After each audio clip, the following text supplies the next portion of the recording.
The hardest part of traveling is, I think, getting visas, like figuring out visas, what you need to fill out, the paperwork, how to get them, where to get them from, are they electronic, are they in person, are they paperwork at the embassy, so many different ways, so many different things. Luckily for me, it is a little bit easier just because I have a very strong passport as an American. But here in India, I found out that it's a little bit confusing with their whole visa, just because there's not a lot of information online. And then when you ask different people give you different answers and everything. So what I was really, really confused about is I ended up getting the 5-year e-visa. So it's good for 5 years, and it's really cheap actually. It's only 80 USD for that entire 5 years. So I got that, filled it out all through their portal online, which was a little bit difficult in trying to navigate like what link to go to, where to go, which one you actually need. And then the payment process, oh my God, like doing the payment process was so difficult. Like they didn't want to take most of my cards and a credit card and debit card, and just like kept trying and just different stuff. And I was like, all my money's probably gone, right? So eventually I was able to get it. And then they're like, all right, cool, congrats. Show up on this day and you can get your e-visa. And I was like, okay. So me being stupid and not knowing exactly what to do, Pooja mentioned a few times, like, you should probably print this paperwork out. Me, like, I had no idea. I had just like the basic email that said, congrats, here's your like visa number, here's this. And I was like, all right, cool. Show up to the airport. I'm like, here you go. This is what it is. And they're like, no, sir, not even close. So it's supposed to actually print all that paperwork out and show them. They sent me something, I guess. I had no idea. Blah. So first note is, when you're doing the e-visa here, just make sure that you like really read everything and pay attention to your email, that you'll get like some document that you think is random because it says all the information in the email, but it's actually what they want you to print that out and show them and say like, here's my actual e-visa. So whoops, I learned that. But the actual like really, really confusing part for me was, with a 5-year visa, how long could I stay? In 1 year, is there a certain amount of time that I can stay? Can I stay for all 5 years straight? I was pretty sure that was not the case, but figuring out how much time you can spend in 1 year and how many entries into the country do you have was super, super hard. So looked online, couldn't find anything. Looked on there, on like the Indian government's portal for immigration, all this. Didn't really find an answer there. Excuse me. And I asked a few other people that were living here in Jaipur, actually. I was like, can I do this? And they're like, I think so. And I think they're on a different visa altogether, so they just were like, sure, why not?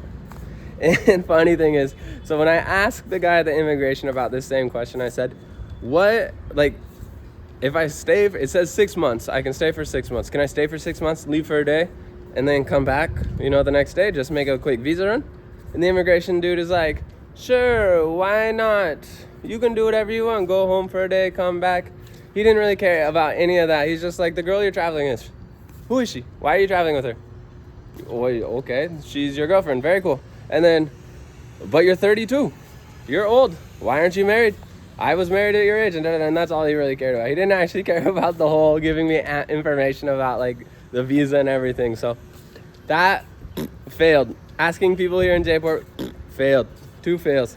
So I went to Akuri, and we've met the owner there, and we have a good, his father actually is a really nice guy, and we like to spend time and chat with him and talk him up and stuff. And so he was involved in the government here in Jaipur, and he had some friends, and he's like, let me put a call in, I'll figure it out. So what I've learned about Indian visas is, from the date of entry into the country, whatever your visa, for e-visas at least, whatever your e-visa is dated, for that day, you can only spend 6 months in that year. So from date of entry all the way to the next one, you have 6 months. You can leave and come, doesn't matter, but you have 6 months in the total year. So, okay, figure that out, great. And then it says on the bottom of the e-visa as well, you have 3 re-entries, which he told me is, throughout the 5 years of my visa, I can enter into India 3 times, only 3 times. So that pretty much means I can come here for three different years for 6 months total. So a year and a half total out of my 5-year visa, I can come to India, no problems.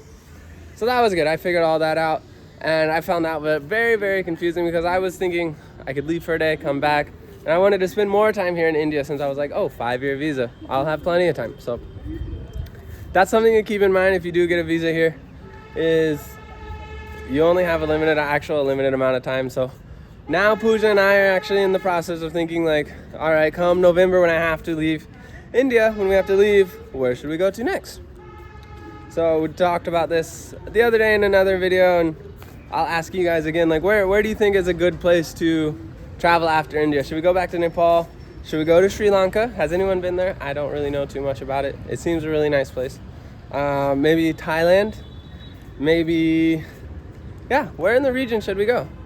Let me know what you guys think. Let me know where you want us to go so we can go there and enjoy it as much as you did, hopefully, when you traveled there. So yeah, so just more stress. There's always, I mean, life can't be perfect, right? You always have to have one thing. So that's our recent thing going on, trying to figure out the next moves now, because we've been here for I think as of today, huh?